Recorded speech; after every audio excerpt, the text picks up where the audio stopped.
Assalamualaikum warahmatullahi wabarakatuh. Perkenalkan, kami dari kelompok 4 yang akan mempresentasikan tentang peradaban di Mesopotamia. Saya Muhammad Adi sebagai moderator dan saya Mirsa Lamanda. Saya Muhammad Zaki Hamsa. Saya Muhammad Lutfi. Saya Muhammad Ibrahim Basya.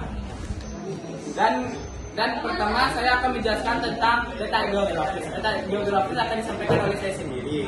Jadi letak geografis Mesopotamia ini terletak di antara dua aliran sungai, yaitu Sungai Tigris dan Eufrat.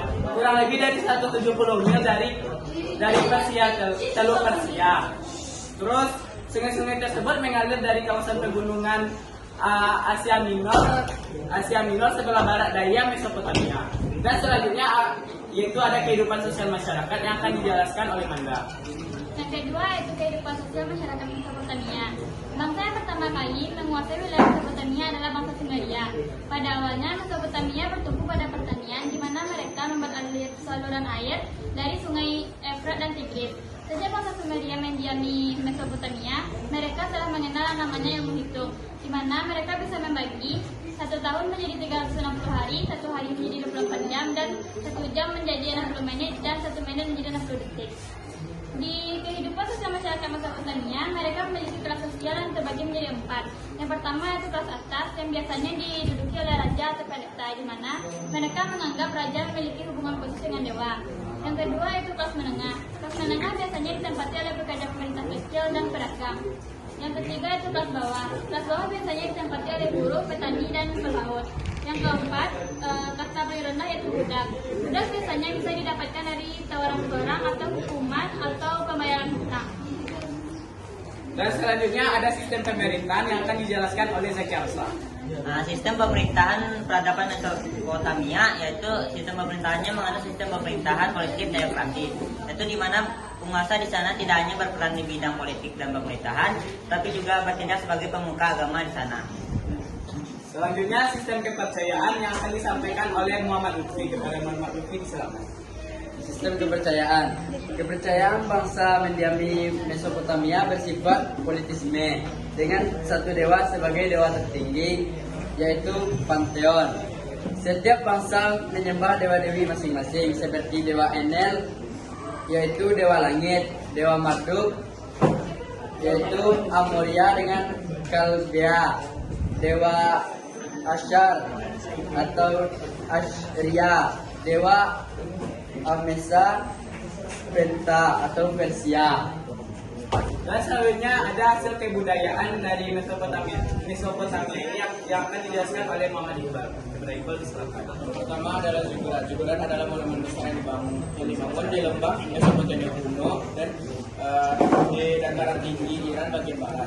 Bangunan ini berbentuk piramida berunda yang tersusun antara kisah dan tingkatan yang mundur. Terdapat 32 zigurat di dekat Mesopotamia kuno telah diketahui. 32 Mesopotamia kuno. 28 berada di Irak dan 4 lainnya berada di Iran. Yang kedua adalah Kode Hammurabi. Kode Hammurabi adalah aturan 282 hukum yang ditulis di atas batu oleh Raja Babilonia. Ia memerintah hanya 5 tahun antara 1795 sampai 1790 sebelum Masehi. Di wilayah Mesopotamia kuno, yaitu wilayah subur antara Sungai Tigris dan Sungai Efrat.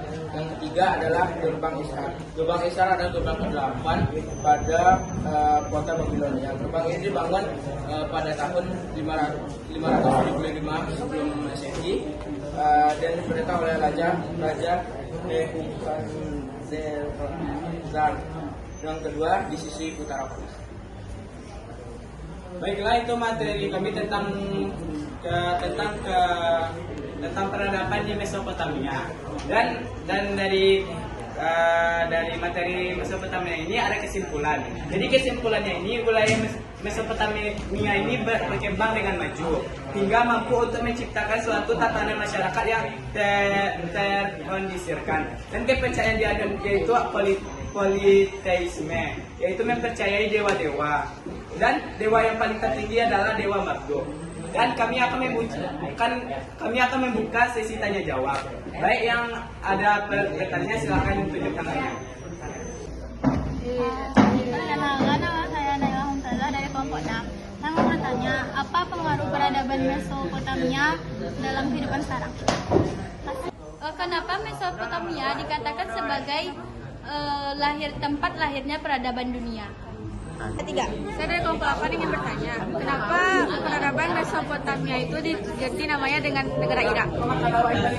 Perkenalkan, saya Isa dari kelompok 1. Jadi saya mau bertanya, jadi kan yang menemukan roda itu kan bangsa Mesopotamia kan? Siapa yang menemukan pertama kali? Ya kan di Mesopotamia itu kan ada beberapa bangsa. Bangsa apa gitu kan? Oke. Baiklah, kami dari kelompok 4 akan menjawab dari pertanyaan dari kelompok-kelompok kalian tersebut. Jadi dari kelompok Mumtaz, yaitu dari kelompok 6 yang akan dijawab oleh Wanda. Baiklah, saya akan menjawab pertanyaan di Mumtaz. Pertanyaannya, apa pengaruh peradaban Mesopotamia dalam kehidupan sekarang? Pengaruh peradaban Mesopotamia pada kehidupan sekarang itu sistem kalender, di mana penanggalan berdasarkan peredaran bulan.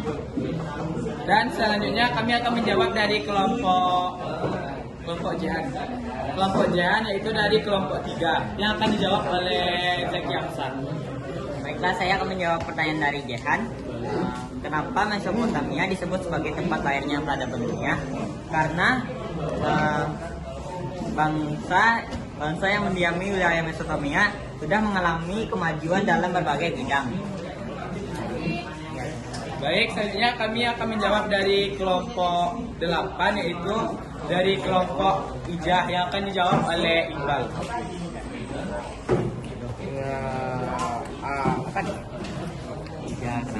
Kenapa peradaban Mesopotamia diganti nama dengan negara Irak? Alasannya pertama karena dahulu para arkeologi menemukan Mesopotamia ini di antara sungai Tigris dan sungai Eufrat. Jadi Mesopotamia ini dulu ditemukan di dataran tinggi Irak bagian barat. Baik, selanjutnya yaitu pertanyaan dari Aisyah yang akan dijawab oleh Muhammad Lufi. Pertanyaan dari Aisyah yaitu bangsa apa yang mendiami bangsa apa yang menemukan roda di Mesopotamia, yaitu bangsa Sumeria. Terima kasih. Baik, sekian dari sesi tanya jawab kami. Kalau ada kata-kata yang salah, mohon maafkan. Wabillahi taufiq wal hidayah. Wassalamualaikum warahmatullahi wabarakatuh.